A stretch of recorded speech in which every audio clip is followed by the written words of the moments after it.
I like to know how did a heart doctor end up obsessing over the gut microbiome? Yeah, great question.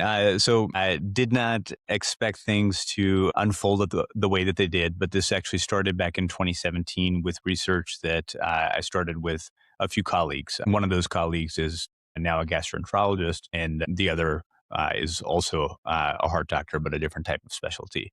Essentially, what we were trying to do was to show a link between alterations in the gut microbiome and disease in the cardiovascular system. And specifically, what led us to that hypothesis was that most chronic illnesses these days are driven by inflammation, meaning if you really zoom in, peel back the layers, the underlying mechanism is too much inflammation.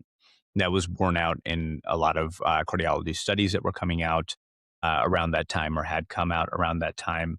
And at the same time, the GI space or the gut space was being revolutionized in terms of what's called C. diff infection, an infection by a bacteria called Clostridium difficile, also called C. diff. It's a notoriously difficult to treat infection. It often comes after antibiotic use, where antibiotics are similar to chemotherapy in the sense that they kill the infectious bacteria that you want to kill, or they kill the bad thing, but they also kill bystanders, healthy bacteria that are in your gut that are not causing infection.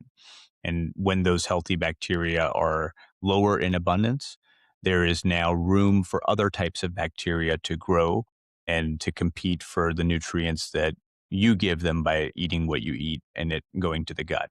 And so that's how C. diff proliferates and causes infection. It's often antibiotic resistant, meaning people will take an antibiotic course and still have C. diff infection. They'll take a second course, they'll still have C. diff infection.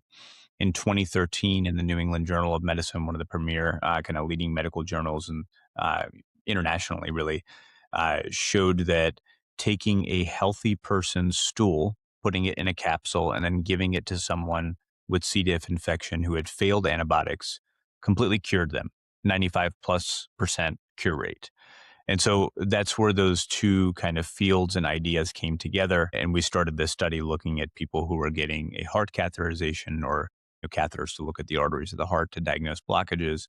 And we were getting rectal swabs to do what's called 16S sequencing to see what kind of bacteria were growing in the gut and in what diversity, and metabolomics research, basically looking at what chemicals were those bacteria making and what impact could they potentially have on the cardiovascular system specifically.